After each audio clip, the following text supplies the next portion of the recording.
नमस्कार। Rutaceae family के description के बाद आते हैं हम। जो फ्लोरल वेरिएशन है रूटेसी फैमिली में वो कुछ इस प्रकार है। जो इसकी मुख्य जीनस है मुराया, सिट्रस और रूटा।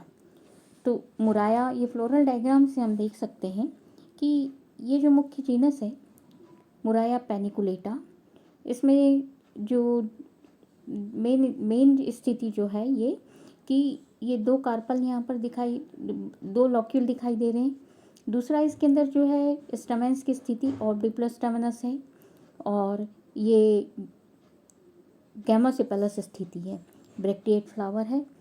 इसी तरह से ये यहाँ पर साइट्रस में यहाँ पर जो स्टैमेंस हैं ये इंडेफिनेट नंबर में स्टैमेंस पाए जा रहे हैं।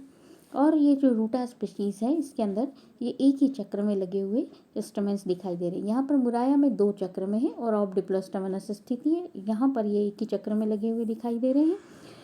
तो और ये पेंटामेरस फ्लावर है, यहाँ पर ये भी पेंटामेरस फ्लावर है। तो इस तरह से ये और सारे फ्लावर जो है वो एक्टिनोमॉर्फिक होते हैं। तो इस तरह से ये स्थितियाँ हमको वेरिएशन दिखाई देता है। इसके बाद आते हैं हम इनका जो फ्लोरल फार्मूला है वो इस तरह से ये यहाँ पर लिखा हुआ है। ये कैलिक्स 5 है और ये इंडेफिनेट जो डिफरेंस है वो इंडेफिनेट एंड्रोशियम और यहाँ पर 5+5 के अरेंजमेंट में, और रूटा में जो है वो पूरे एक ही सर्कल में 10 पाए जा रहे हैं। यहाँ पर गाइनोशियम जो है वो इंडेफिनेट नंबर में दिखाई दे रही है। सिट्रस में ये इंडेफिनेट नंबर है, जी का कार्पल इंडेफिनेट नंबर में है, और जबकि बाकी में या तो बाई कार्पलरी या पेंटा कार्पलरी।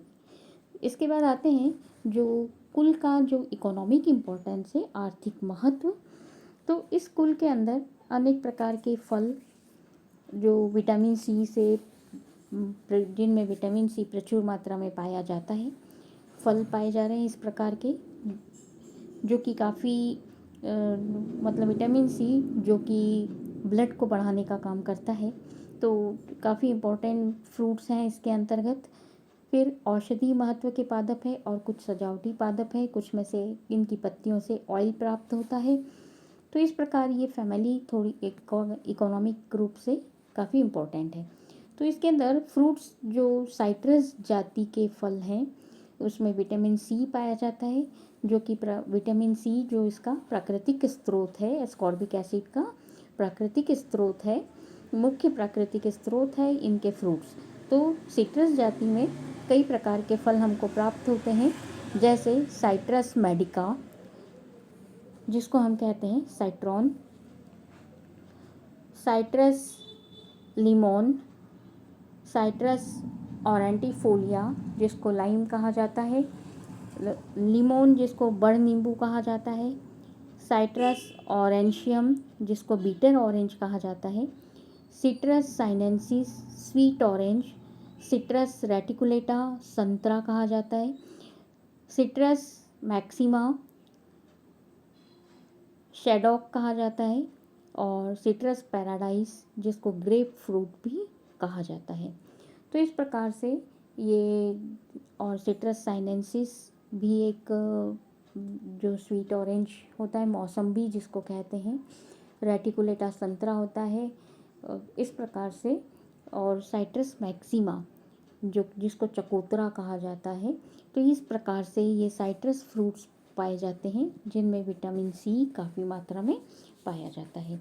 इसके अलावा से भी फ्रूट जो खाने के काम में लाए जाते हैं, जैसे फेरोनिया लिमोनी, एगिल मार्मेलस जिसके फल खाने के काम में आते हैं, एगल मार्मेलस जिसको बेल कहा जाता है, बिलपत्र जिसकी पत्तियों को शिव जी को चढ़ाई जाती हैं, उसके फल, उसके अंदर जो गूदा पाया जाता है जो अरोमेटिक सुगंधित पल्प होता है, और उस पल्प को खाने के काम में लिया जाता है, और उस पल्प का शरबत बनाकर पीने के भी काम आता है, जो पेट से संबंधित रोगों के लिए बहुत लाभदायक होता है।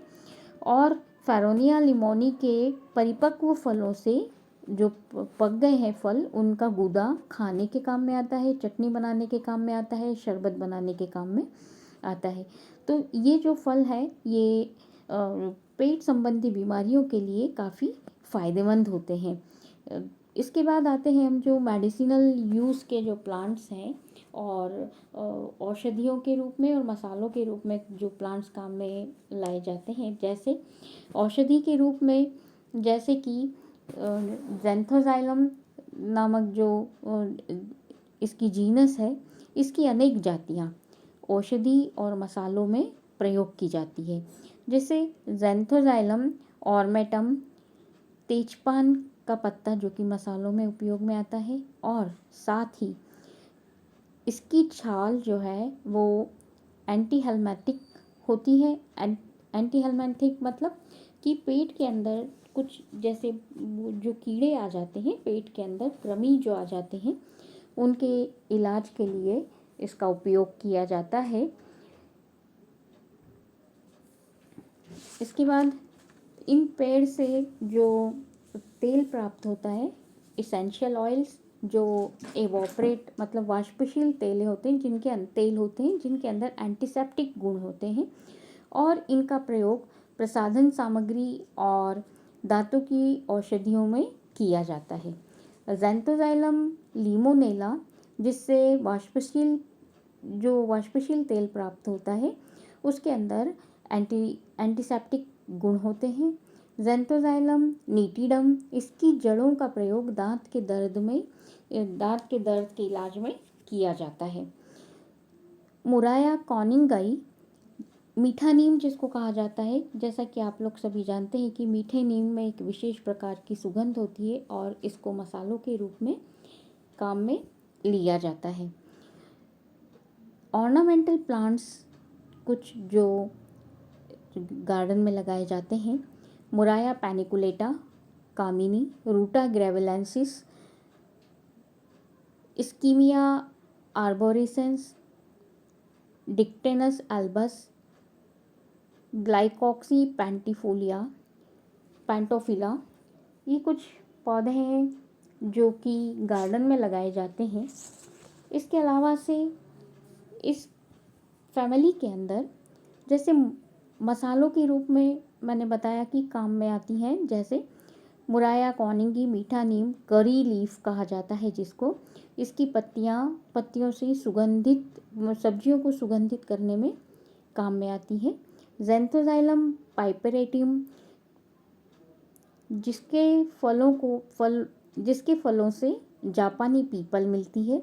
ज़ैंथोज़ाइलम एलेटम, इसके फल से तीखी गंध युक्त होते हैं और मसालों के रूप में प्रयुक्त होते हैं।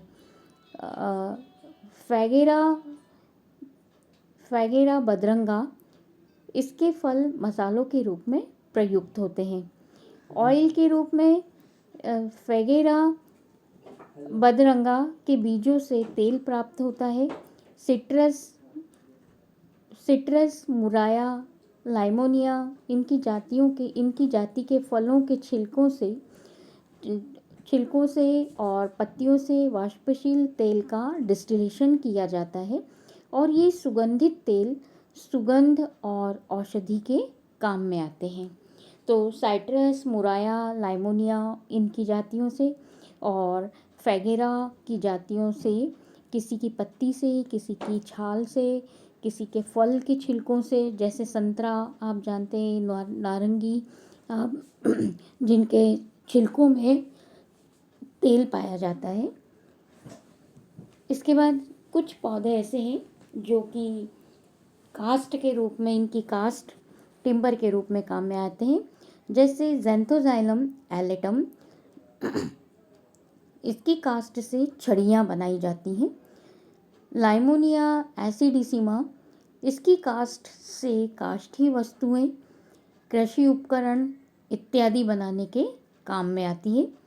मुराया पैनिकुलेटा, इसकी कास्ट रेखीय होती है और उत्कीर्णन और लकड़ी के बॉक्स, छड़ी और औजार के हैंडल्स बनाने के काम में आती है। क्लोरोज़ाइलॉन स्वीटिनिया, इसकी कास्ट वेनियरिंग के काम में आती है।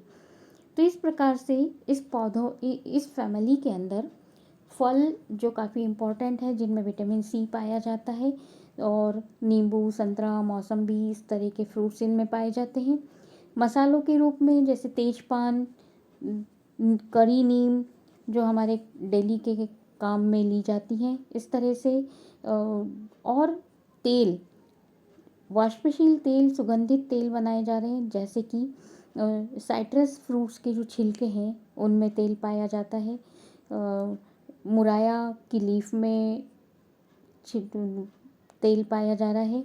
तो इस तरह से ये प्लांट्स जो है काफ़ी इम्पोर्टेंट हैं, और कुछ पौधों की कास्ट भी काफ़ी औजार बनाने में और वेनियरिंग के काम में, हैंड औजार, टूल बॉक्स के हैंडल बनाने में, औजारों के हैंडल बनाने में, इस तरह से का तेल बनाने में, टिम्बर और फल जो काफ़ी इम्पोर्टेंट है। तो इस प्रकार से फैमिली इकोनॉमिक रूप से इम्पोर्टेंट है। धन्यवाद।